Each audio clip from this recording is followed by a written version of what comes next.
Hello അസ്സലാമലൈക്കും. എല്ലാവർക്കും Sara's വ്ലോഗ്സിൻ്റെ travel വ്ലോഗിലേക്ക് സ്വാഗതം. 24 മണിക്കൂർ നീണ്ടു നിൽക്കുന്ന ഒരു ഹൗസ് ബോട്ട് യാത്ര, അതിലെ നല്ല നല്ല മനോഹരമായ നിമിഷങ്ങളും ഒക്കെ കോർത്തിണക്കിയിട്ടുള്ള നല്ലൊരു വ്ലോഗുമായിട്ടാണ് ഞാനിന്ന് വന്നിരിക്കുന്നത്. മാത്രമല്ല, ഹൗസ് ബോട്ട് ബുക്ക് ചെയ്യുമ്പോൾ ശ്രദ്ധിക്കേണ്ട കുറച്ച് കാര്യങ്ങൾ, അതുപോലെ തന്നെ ബഡ്ജറ്റ് ഫ്രണ്ട്ലി ആയിട്ട് തിരുവനന്തപുരത്തു നിന്നും ആലപ്പുഴ വരെ നമുക്ക് എങ്ങനെ യാത്ര ചെയ്യാം, എന്തൊക്കെയാണ് നമ്മൾ ശ്രദ്ധിക്കേണ്ടത്, ഈ കാര്യങ്ങളൊക്കെ ഉൾപ്പെടുത്തിയിട്ടുള്ള നല്ലൊരു വ്ലോഗാണ്. എല്ലാവരും ഈ ഒരു വീഡിയോ ഫുള്ളായിട്ട് കാണുക. കണ്ടിട്ട് നിങ്ങളുടെ അഭിപ്രായങ്ങളൊക്കെ കമൻറ്റ് സെക്ഷനിൽ പറയുക. അപ്പോൾ ഏകദേശം രാവിലെ ഒരു 5:45 ആ ഒരു സമയത്തൊക്കെയാണ് നമ്മൾ വീട്ടിൽ നിന്ന് യാത്ര തിരിക്കുന്നത്. നമ്മൾ റെയിൽവേ സ്റ്റേഷനിലേക്ക് പൊയ്ക്കൊണ്ടിരിക്കുകയാണ്. നമ്മൾ ട്രെയിനിലാണ് തിരുവനന്തപുരത്തു നിന്നും നമ്മൾ ആലപ്പുഴയിലേക്ക് പോകുന്നത്. അപ്പോൾ ബഡ്ജറ്റ് ഫ്രണ്ട്ലി ആയിട്ട് പോകണം എന്നുള്ളവർക്ക് ഇത് നല്ലൊരു ഓപ്ഷനാണ് ട്രെയിൻ യാത്ര. നമുക്ക് ലോങ് യാത്ര ചെയ്യാനായിട്ട് കാറിൽ കുറച്ചൊരു ബുദ്ധിമുട്ടുള്ള സിറ്റുവേഷൻ ആയതുകൊണ്ടാണ് നമ്മൾ ട്രെയിൻ യാത്ര സെലക്ട് ചെയ്തത്. പക്ഷെ നല്ലൊരു തീരുമാനം തന്നെയായിരുന്നു അത്. ഒട്ടും മടുപ്പിക്കാത്ത നല്ലൊരു യാത്രാ അനുഭവവും അതുപോലെ തന്നെ നല്ല നല്ല നിമിഷങ്ങളും ഒക്കെ കാണുന്നതിനായിട്ട് ബ്ലോഗ് തുടർന്ന് കാണുക. നിങ്ങൾ ഈ വീഡിയോ കാണുന്നുണ്ടെങ്കിൽ ചാനൽ സബ്സ്ക്രൈബ് ചെയ്തിട്ടില്ലാത്തവരാണെങ്കിൽ എൻ്റെ ചാനൽ ഒന്ന് സബ്സ്ക്രൈബ് ചെയ്യുക. വീഡിയോയ്ക്ക് ലൈക്കും കമൻറ്റും ചെയ്യാനായിട്ട് മറക്കരുത്. നമ്മൾ റെയിൽവേ സ്റ്റേഷനിൽ എത്തിയപ്പോൾ ട്രെയിൻ ഏകദേശം പുറപ്പെടാനുള്ള സമയമായിരുന്നു. അപ്പം നമ്മൾ വേഗം തന്നെ ട്രെയിനിൽ കയറി. അപ്പോൾ ആ ഒരു സീക്വൻസ് ഒന്നും നമുക്ക് ഷൂട്ട് ചെയ്യാനായിട്ട് പറ്റിയില്ല. രാവിലത്തെ നല്ല സുഖകരമായ ഒരു യാത്രയായിരുന്നു. ഒട്ടും മുഷിച്ചില്ലാതെ, തിരക്കും കുറവായിരുന്നു. ബഡ്ജറ്റ് ഫ്രണ്ട്ലി ആയിട്ട് യാത്ര ചെയ്യുന്നവർക്ക് ഈ ഒരു ട്രെയിൻ യാത്ര വളരെ നല്ലൊരു ഓപ്ഷനാണ്. നമുക്കൊരു 3-3.5 മണിക്കൂറിനുള്ളിൽ തന്നെ ഒരു ബുദ്ധിമുട്ടും ഇല്ലാതെ ആലപ്പുഴ എത്തിച്ചേരാൻ പറ്റും. അപ്പോൾ ബഡ്ജറ്റ് ഫ്രണ്ട്ലി ആയിട്ട് പ്ലാൻ ചെയ്യുമ്പോൾ ഈ ഒരു ട്രെയിൻ യാത്ര ഒന്നാമത്തെ കാര്യം. പിന്നെ അവിടെ ചെന്നെത്തിയതിന് ശേഷമുള്ള കാര്യങ്ങളും ഞാൻ വീഡിയോയിൽ വിശദമായിട്ട് തന്നെ പറഞ്ഞു തരുന്നതാണ്. അപ്പോൾ നമ്മൾ നല്ല ഭംഗിയുള്ള കാഴ്ചകളൊക്കെ കണ്ട് ട്രെയിനിൽ ഇങ്ങനെ പൊയ്ക്കൊണ്ടിരിക്കുകയാണ്. നമ്മൾ ഏകദേശം ഒരു രാവിലെ ഒരു 11 മണി ഒക്കെ അടുപ്പിച്ച് നമ്മൾ ആലപ്പുഴ എത്തിയിട്ട് നമുക്ക് അവിടെ റെയിൽവേ സ്റ്റേഷന് പുറത്ത് തന്നെ ഓട്ടോ സ്റ്റാൻഡും ടാക്സി സ്റ്റാൻഡും ഉണ്ട്. നമുക്ക് പള്ളാത്തുരുത്തി ആ ഒരു സ്ഥലത്തേക്കാണ് പോകേണ്ടിയിരുന്നത്. ഓട്ടോയ്ക്കാണെങ്കിൽ അവിടെ നിന്ന് 150 രൂപ ചാർജും ടാക്സിക്ക് 1000 രൂപയാണ്. ബഡ്ജറ്റ് ഫ്രണ്ട്ലി ആയിട്ട് നിങ്ങൾ സെലക്ട് ചെയ്യുമ്പോൾ നിങ്ങൾക്ക് ഏതാണോ ഓപ്ഷൻ വേണ്ടതെന്നുള്ളത് സെലക്ട് ചെയ്ത് നിങ്ങൾ അതിനനുസരിച്ച് പോവുക. നമ്മൾ ഈ പോകുന്ന വഴിയിലൊക്കെയുള്ള കാഴ്ചകളാണിത്. ശിക്കാരകളും ചെറിയ ചെറിയ ഹൗസ് ബോട്ടുകൾ, സ്പീഡ് ബോട്ടുകളും പല തരത്തിലുള്ള ബോട്ടുകൾ, അധികവും ശിക്കാരകളാണ്. ഇങ്ങനെ 2 വശത്തും നമുക്കിത് കാണാൻ പറ്റും. നല്ല ഭംഗിയുള്ള കാഴ്ചയാണിത്. നമ്മളെ റോഡിലൊക്കെ ബസ്സും വണ്ടികളും ഒക്കെ കിടക്കുന്നത് പോലെ വഴിയിലൊക്കെ ഇങ്ങനെ ഈ കാഴ്ചകളാണ്. അപ്പം നമ്മളങ്ങനെ പള്ളാത്തുരുത്തി എന്ന് പറയുന്ന നമ്മളുടെ ഹൗസ് ബോട്ടുള്ള ആ ഒരു സ്ഥലത്തെത്തി. നമ്മൾ വെയിറ്റ് ചെയ്ത് ബോട്ടിൻ്റെ ഒരാൾ മുന്നിൽ തന്നെ നിൽക്കുന്നുണ്ടായിരുന്നു. അപ്പം നിർത്തി ഇങ്ങനെ ബോട്ടുകൾ ഇട്ടേക്കുകയാണ്. ഇതിൽ നിന്ന് നമുക്ക് നമ്മളുടെ ബോട്ടിലേക്ക് കയറാം. നമ്മളുടെ ബോട്ട് ഇതാ ഈ ഒരു ഭാഗത്താണ് കിടക്കുന്നത്. അപ്പം നമ്മൾ ബോട്ട് 4 ബെഡ്റൂമുള്ള ഒരു ബോട്ടാണ്. താഴെ 2 ബെഡ്റൂമും മുകളിൽ 2 ബെഡ്റൂമും ഒക്കെ അത്യാവശ്യം സ്പേഷ്യസ് ആയിട്ടുള്ള നല്ല ബോട്ടാണ്. നമ്മൾ ബോട്ട് സെലക്ട് ചെയ്യുമ്പോൾ നമുക്ക് കിട്ടാവുന്ന മാക്സിമം നമ്പേഴ്സൊക്കെ കളക്ട് ചെയ്ത് എല്ലാവരുമായിട്ട് കോണ്ടാക്ട് ചെയ്ത് അതുപോലെ തന്നെ ഫോട്ടോസ് കളക്ട് ചെയ്ത് അതൊക്കെ നോക്കി ബോട്ടിൻ്റെ പഴക്കവും റേറ്റും ഒക്കെ എല്ലാവരുമായിട്ടും താരതമ്യം ചെയ്ത് നോക്കി അതിൽ നമുക്ക് ഏറ്റവും സൂട്ടാവുന്നത് ഏതാണോ, നമ്മുടെ ബഡ്ജറ്റിന് ഏറ്റവും സൂട്ടാവുന്നത് ഏതാണോ എന്നുള്ളത് നോക്കി സെലക്ട് ചെയ്യുക. കാരണം ഒരേ ബോട്ടിന് തന്നെ പല റേറ്റ് ആ രീതിയിൽ പറയുന്നുണ്ട്. അപ്പോൾ അതുകൊണ്ട് തന്നെ നന്നായിട്ട് ഈ ഒരു കാര്യങ്ങളൊക്കെ ശ്രദ്ധിച്ച് വേണം ബോട്ട് ബുക്ക് ചെയ്യാനായിട്ട്. അതുപോലെ തന്നെ അവർ മെനുവും ഡീറ്റെയിൽസും ഒക്കെ നമ്മൾ ബോട്ട് ബുക്ക് ചെയ്യുന്ന സമയത്ത് തന്നെ അതിൻ്റെ ഡീറ്റെയിൽസൊക്കെ തന്നെ തരും. നമുക്കതിൽ ചേഞ്ചസ് വരുത്താം. പലർക്കും അറിയുന്ന കാര്യമല്ല അത്. ആ തരുന്ന മെനു അതുപോലെ തന്നെ മിക്കവരും അതുപോലെ തന്നെ അംഗീകരിക്കുകയാണ് ചെയ്യാറുള്ളത്. അതിൽ മാറ്റങ്ങൾ വരുത്താം, അതിൽ നമുക്ക് കൂടുതൽ ആഡ് ചെയ്യണമെങ്കിൽ ചെയ്യാം, എന്ത് വേണമെങ്കിലും അതിൽ ചെയ്യാം. അതിനൊക്കെയുള്ള ഓപ്ഷൻ നമുക്കുണ്ട്. അപ്പോൾ അങ്ങനെയൊക്കെ കാര്യങ്ങളൊക്കെ ഉണ്ട്. ഇതൊക്കെ ശ്രദ്ധിക്കുക. അതുപോലെ തന്നെ ഫിഷ് നമ്മൾ വരുന്ന വഴിക്ക് നമ്മൾ മാർക്കറ്റിൽ നിന്നും കുറച്ചധികം ഫിഷൊക്കെ വാങ്ങിയിട്ട് വന്നിട്ടുണ്ട്. അതൊക്കെ ലഞ്ചിൻ്റെ ടൈം ആകുമ്പോൾ ഞാൻ അതെങ്ങനെയാണെന്നുള്ളത് കൂടി പറഞ്ഞു തരാം. നമ്മുടെ ബോട്ട് പുറപ്പെട്ട് കഴിഞ്ഞു. നമുക്ക് താഴത്തെ നിലയിലുള്ള 2 ബെഡ്റൂം എങ്ങനെയാണെന്നൊന്ന് നോക്കാം. അപ്പോൾ താഴത്തെ നിലയിലെ ആദ്യത്തെ ബെഡ്റൂമാണിത്. അത്യാവശ്യം സ്പേഷ്യസ് ആയിട്ടുള്ള ഒരു ഡബിൾ ബെഡൊക്കെ ഉള്ള ഒരു റൂമാണ്. അതിനകത്ത് തന്നെ ഒരു ടോയ്ലറ്റ് ഉണ്ട്. റൂമൊക്കെ AC തന്നെയാണ്. ചെറിയൊരു വാഷ് ഏരിയയാണിത്. അതുപോലെ തന്നെ അടുത്ത് തന്നെയായിട്ട് 2ാമത്തെ ബെഡ്റൂമുണ്ട്. അതും ആദ്യത്തെ ബെഡ്റൂം പോലെ തന്നെ സെയിം ഏകദേശം ഒരേ വലിപ്പമൊക്കെയുള്ള നല്ല വൃത്തിയുള്ള നല്ല റൂം തന്നെയാണ്. അതിനടുത്തായിട്ടാണ് ചെറിയൊരു കിച്ചൺ ഉള്ളത്. ഫ്രണ്ടിലോട്ട് നമ്മൾ പോകുമ്പോൾ അവിടെ ഒരു ലിവിങ് ഏരിയ, അവിടെ ഒരു സോഫ സെറ്റിയും കാര്യങ്ങളും നമുക്ക് കുറച്ച് ഇരിക്കാനുള്ള ഒരു സൗകര്യങ്ങളൊക്കെ ഉണ്ട്. അതുപോലെ തന്നെ ഇതുപോലെ ഓരോ ഭാഗത്തു നിന്നും നമുക്ക് നന്നായിട്ട് കാഴ്ചകൾ കാണാനും ആസ്വദിക്കാനുമുള്ള സൗകര്യങ്ങളൊക്കെ ഉണ്ട്. ഫ്രണ്ടിലായിട്ട് ആ ഡ്രൈവർ ചേട്ടനുണ്ട്. പിന്നെ മുകളിലേക്ക് സ്റ്റെയർ കയറി പോകണം. നമ്മൾ വന്ന് കയറുമ്പോൾ തന്നെ നമുക്ക് വെൽക്കം ഡ്രിങ്കായിട്ട് കൂൾ ഡ്രിങ്ക്സ്, നോർമലായിട്ടുള്ള കൂൾ ഡ്രിങ്ക്സ് തന്നായിരുന്നു. ഓരോ സമയത്തും ആ ഒരു ലഞ്ചിൻ്റെയും ഈവനിങ് സ്നാക്കിൻ്റെയും ഡിന്നറിൻ്റെയും ഒക്കെ മെനു അവർ നമുക്ക് തന്നിട്ടുണ്ട്. അതിൽ നമുക്ക് ആഡ് ചെയ്യാനുള്ളത് എന്താണോ എന്നുള്ളത് നമ്മൾ വരുന്നതിന് മുമ്പായിട്ട് തന്നെ മാക്സിമം അവരെ അറിയിച്ചാൽ അവരതിനനുസരിച്ചുള്ള ക്രമീകരണങ്ങളൊക്കെ ചെയ്ത് വെക്കും. അപ്പോൾ നമ്മൾ പോകുന്ന വഴിയിലൊക്കെ ഈ ഒരു ഭംഗിയുള്ള കാഴ്ചകൾ, ഒരു നിമിഷം പോലും അങ്ങോട്ടോ ഇങ്ങോട്ടോ കണ്ണ് ചിമ്മി പോവാതെ ഇരുന്ന് നോക്കുന്ന അത്രയും ഭംഗിയുള്ള നല്ല മനോഹരമായിട്ടുള്ള കാഴ്ചകളാണ്.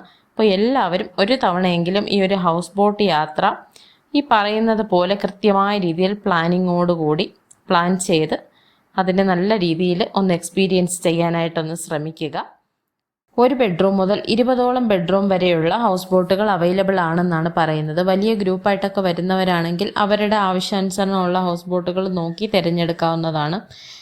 ബോട്ടിൻ്റെ റൂം കൂടുന്നതനുസരിച്ച് റേറ്റ് കൂടും എന്നുള്ളതൊരു ഫാക്റ്റ് തന്നെയാണെങ്കിലും ചില ബോട്ടുകളിൽ ഒരു 4 ബെഡ്റൂമും 5 ബെഡ്റൂമും ഒക്കെ ഉള്ളതാണെങ്കിലും അതിൽ 1 റൂമോ 2 റൂമോ ഒക്കെ അധികം ആകുമ്പോഴും വലിയൊരു റേറ്റ് വ്യത്യാസം ഉള്ളതായിട്ട് തോന്നിയില്ല. അതുകൊണ്ട് തന്നെയാണ് ഞാൻ ആദ്യമേ പറഞ്ഞത്, ഒരുപാട് ആളുകളുമായിട്ട് കോണ്ടാക്റ്റ് ചെയ്തതിന് ശേഷം മാത്രം ഏതെങ്കിലും ഒരെണ്ണം ഫിക്സ് ചെയ്യുക എന്നുള്ളത്.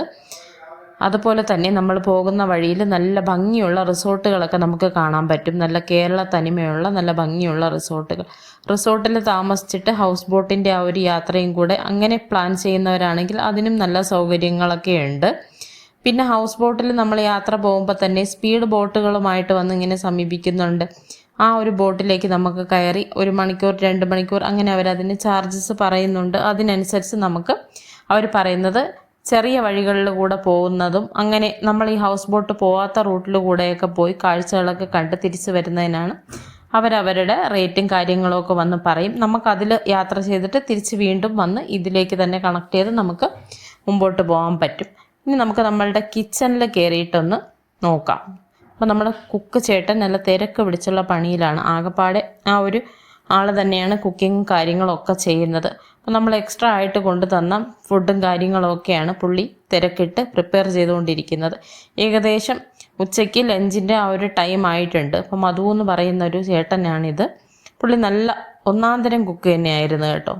വളരെ നല്ല രീതിക്ക് തന്നെയാണ് പുള്ളി ഭക്ഷണമൊക്കെ ഉണ്ടാക്കി തന്നത്. അപ്പം നമ്മളുടെ ലഞ്ചിൻ്റെ ഒരു ടൈം ആകുമ്പോൾ ഇവർ ഈ ബോട്ട് ഒരു പ്രത്യേകം ആയിട്ട് അവരൊരു ഭാഗം എത്തുമ്പോൾ അവിടെ കൊണ്ടുവന്ന് ഇങ്ങനെ അതിനെ ഒതുക്കുകയാണ് ചെയ്യുന്നത്.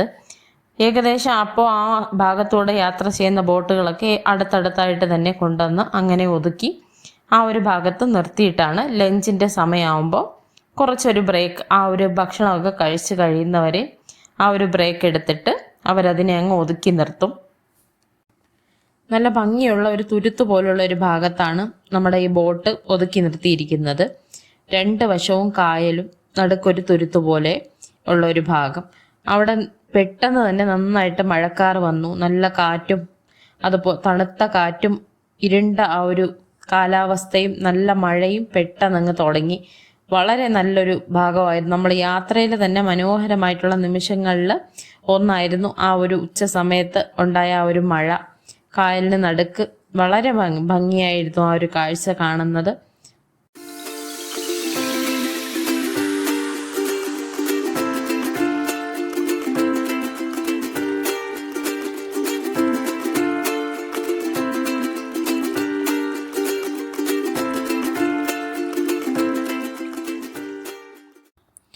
അപ്പം നമ്മളുടെ ലഞ്ചിൻ്റെ സമയമായി. ലഞ്ചിന് പുളിശ്ശേരി, കക്ക ഉലർത്തിയത്, വെജിറ്റബിൾ സലാഡ്, പിന്നെ വെണ്ടയ്ക്ക കൊണ്ടൊരു ഉപ്പേരി, അതുപോലെ തന്നെ അച്ചാറ്, കരിമീൻ പൊരിച്ചത്, പിന്നെ നമ്മൾ ക്യാബേജ് തോരൻ, നെയ്മീൻ മുളകിട്ടത്, ചെമ്മീൻ ഫ്രൈ, കപ്പ വേവിച്ചത്, ഇതൊക്കെയാണുള്ളത്. ഇതിലിപ്പോൾ സാമ്പാറും പുളിശ്ശേരിയും കരിമീൻ ഫ്രൈയും ക്യാബേജും ആ ഒരു വെണ്ടയ്ക്കയുടെ കറിയും ഒക്കെയാണ് ബോട്ടിലെ മെനു എന്ന് പറയുന്നത്.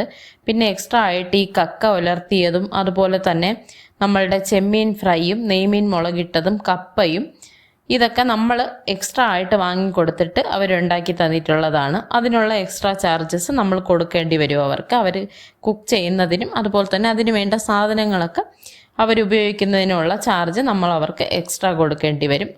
നമ്മളിപ്പോൾ പൊയ്ക്കൊണ്ടിരിക്കുന്നത് കുട്ടനാട് ഭാഗത്തൂടെയാണ്. ഈ ഒരു യാത്രയിൽ എനിക്ക് ഏറ്റവും ഇഷ്ടപ്പെട്ട ഭാഗം ഏതാണെന്ന് ചോദിച്ചാൽ ഈ കുട്ടനാടൻ ഭാഗത്തൂടെ പോകുന്ന ഒരു യാത്ര അത്രയ്ക്കും അത് മനോഹരമായിട്ടുള്ള ഒരു യാത്ര തന്നെയാണ്. നമുക്ക് പറഞ്ഞറിയിക്കാൻ പറ്റാത്ത അത്രയും ഭംഗിയുള്ള കാഴ്ചകളാണ്.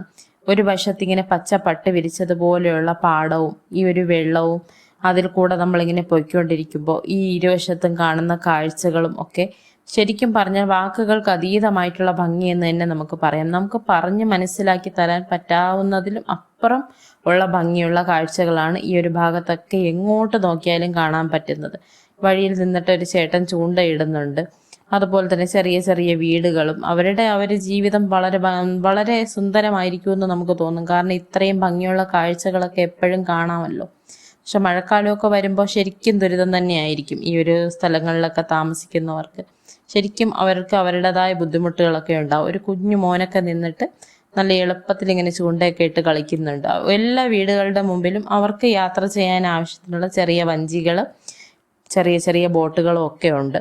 മുമ്പൊക്കെ ഇങ്ങനെ തുഴഞ്ഞു പോകാറുള്ളതാണെങ്കിൽ ഇപ്പോൾ എല്ലാ ബോട്ടുകളിലും ഞാൻ കണ്ടത് മോട്ടോർ ഘടിപ്പിച്ചിട്ടുണ്ട്. അങ്ങനെയാണ് അവരിപ്പോൾ യാത്ര ചെയ്യുന്നത്.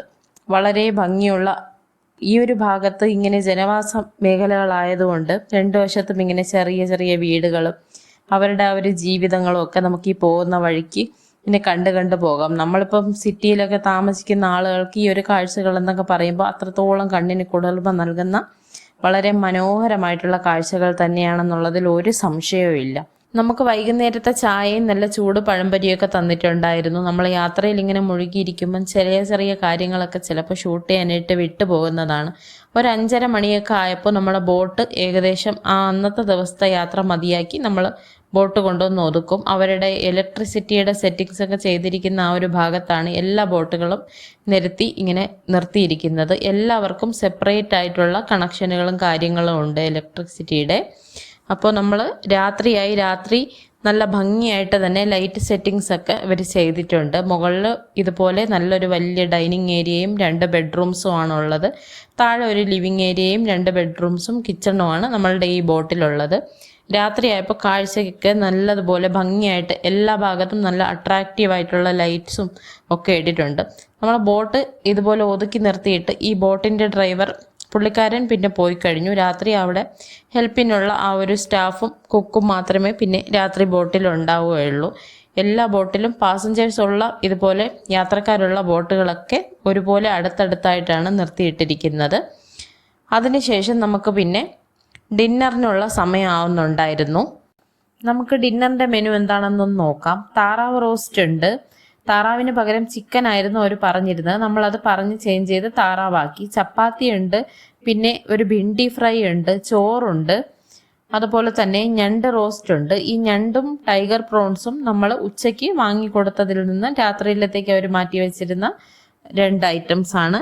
ഞണ്ട് റോസ്റ്റും ടൈഗർ പ്രോൺസിൻ്റെ റോസ്റ്റും. ഒരു ദാൽ കറി ഉണ്ട്. ഇത് ടൈഗർ പ്രോൺസ് റോസ്റ്റ് ചെയ്തതാണ്. നല്ല വലിപ്പമുള്ള പ്രോൺസ് ആണ്. അപ്പോൾ അത് ഫ്രൈ ചെയ്യുന്നതിനേക്കാളും റോസ്റ്റ് ചെയ്യുന്നതാണ് നല്ലതെന്ന് ആ കുക്ക് പറഞ്ഞതനുസരിച്ച് അവർ രാത്രി ആ ഒരു 2 ഐറ്റം എക്സ്ട്രാ ആയിട്ട് ഇതിൻ്റെ കൂടെ പ്രിപ്പയർ ചെയ്ത് തന്നു. നല്ല അടിപൊളിയായിട്ടുള്ള ഡിന്നറായിരുന്നു.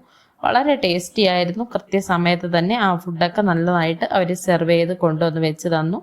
എല്ലാവരും നല്ല രീതിക്ക് ഫുഡൊക്കെ കഴിച്ചിട്ട് രാത്രി കുറച്ച് സമയം ആ ഒരു യാത്രയുടെ ഒരു ഭംഗി നന്നായിട്ട് മ്യൂസിക്കൊക്കെ പ്ലേ ചെയ്ത് നല്ല മ്യൂസിക് സിസ്റ്റവും ലൈറ്റിംഗ് അറേഞ്ച്മെൻറ്റ്സും എല്ലാം ഉണ്ടായിരുന്നു. അപ്പോൾ അതൊക്കെ നന്നായിട്ട് ആസ്വദിച്ച് ആ ഒരു ദിവസം അവസാനിച്ചു. രാത്രി നന്നായിട്ട് ഉറങ്ങി രാവിലെ പുലർന്ന് എണീറ്റ് നോക്കുമ്പോൾ ഉള്ള കാഴ്ചയാണിത്. ചെറിയൊരു രീതിയിൽ മഴയുണ്ട്. നല്ല ഭംഗിയുള്ള ഒരു കാഴ്ച തന്നെയായിരുന്നു. രാവിലെ ഏകദേശം ഒരു 6-6:30 മണി ആ ഒരു സമയത്തൊക്കെയാണ് ഈ ഒരു കാഴ്ച. പിന്നെ ഒരു 7 മണിയായപ്പോൾ നമ്മളെ ബോട്ട് പുറപ്പെട്ടു. തലേ ദിവസം ഒരു 11:30 ആ ഒരു സമയത്തൊക്കെ നമ്മൾ യാത്ര തുടങ്ങിയതാണെങ്കിൽ അടുത്ത ദിവസം രാവിലെ ഒരു 9 മണിയൊക്കെ ആകുമ്പോൾ തന്നെ ഈ യാത്ര അവസാനിക്കുകയാണ് ചെയ്യുന്നത്. ഒരു രാത്രിയും ഒരു പകലും നീണ്ടു നിൽക്കുന്ന ഒരു യാത്രയാണ്. അടുത്ത ദിവസം 11 മണി വരെയൊന്നും അവർ നമ്മളെ കൊണ്ട് യാത്ര ചെയ്യില്ല. ഏകദേശം ഒരു 9 മണിയാവുമ്പോൾ അവർ നമ്മളുടെ ബോട്ട് ആ ഒരു നമ്മളെ ഫിനിഷിംഗ് പോയിന്റ് നമ്മൾ എവിടെയാണോ ഇറങ്ങേണ്ടത് അവിടെ അവരെല്ലാവരും ഇറങ്ങുന്ന ആ ഒരു സ്ഥലമുണ്ട്. നമ്മൾ വന്ന് കയറിയ ആ ഒരു ഭാഗത്ത് തന്നെയാണ് തിരിച്ചു കൊണ്ടുവന്ന് അവർ നമ്മളെ ഇറക്കുന്നതും. അപ്പോൾ അങ്ങനെ നമ്മൾ ഇറക്കുന്നതിന് വേണ്ടിയിട്ടാണ് ഇവർ ഈ പൊയ്ക്കൊണ്ടിരിക്കുന്നത്. ആ ഒരു പോകുന്ന വഴിയിൽ നമ്മൾ വന്ന വഴിയല്ല, വേറൊരു വഴി കൂടെ തന്നെയാണ് പോകുന്നത്. ഏകദേശം ഒരു 2 മണിക്കൂർ മാത്രമേ രാവിലെ നമ്മളുടെ ബോട്ടിൽ പിന്നെ യാത്രയുള്ളൂ. വളരെ മെല്ലെയാണ് പോകാറുള്ളത്. അതുകൊണ്ട് തന്നെ പോകുന്ന വഴിയിലുള്ള ആ ഒരു കാഴ്ചകളൊക്കെ കണ്ട് ആസ്വദിച്ച് രാവിലെ നമുക്ക് ഇറങ്ങുന്നതിനുള്ള ഒരു തിരക്കും ഉണ്ട്. സാധനങ്ങളും ഒക്കെ പാക്ക് ചെയ്ത് എല്ലാം കഴിഞ്ഞ് നമ്മളിങ്ങനെ റെഡി ആയിട്ടിരിക്കുമ്പോൾ നമ്മളുടെ ഏകദേശം നമുക്ക് ഇറങ്ങാനുള്ള സ്ഥലം എത്തി. അവിടെ എത്തിയതിന് ശേഷം നമ്മൾ രാവിലത്തെ ബ്രേക്ക്ഫാസ്റ്റും ഇതിൽ ഇൻക്ലൂഡഡ് ആണ്. അപ്പോൾ ഇഡലി, സാമ്പാറും തേങ്ങാ ചട്നിയും ചായയും ഒക്കെ രാവിലെ അവർ സെർവ് ചെയ്തിട്ടുണ്ടായിരുന്നു. അതൊക്കെ കഴിഞ്ഞ് നമ്മളുടെ നല്ലൊരു മനോഹരമായിട്ടുള്ള ഒരു ട്രാവൽ വ്ലോഗ് വൈൻഡപ്പ് ചെയ്യുകയാണ്. അപ്പോൾ ഈ ഒരു വ്ലോഗ് നിങ്ങൾക്ക് ഇഷ്ടമായിട്ടുണ്ടെങ്കിൽ നിങ്ങളുടെ അഭിപ്രായങ്ങൾ എന്ത് തന്നെയാണെങ്കിലും അത് കമൻറ്റ് ബോക്സിൽ അറിയിക്കുക. ഈ വീഡിയോയ്ക്ക് ലൈക്ക് ചെയ്യുക, കമൻറ്റ് ചെയ്യുക, സബ്സ്ക്രൈബ് ചെയ്യാനായിട്ട് മറക്കരുത്. വീണ്ടും പുതിയൊരു വീഡിയോയുമായിട്ട് കാണുന്നത് വരേക്കും ബൈ. അസ്സലാമു അലൈക്കും.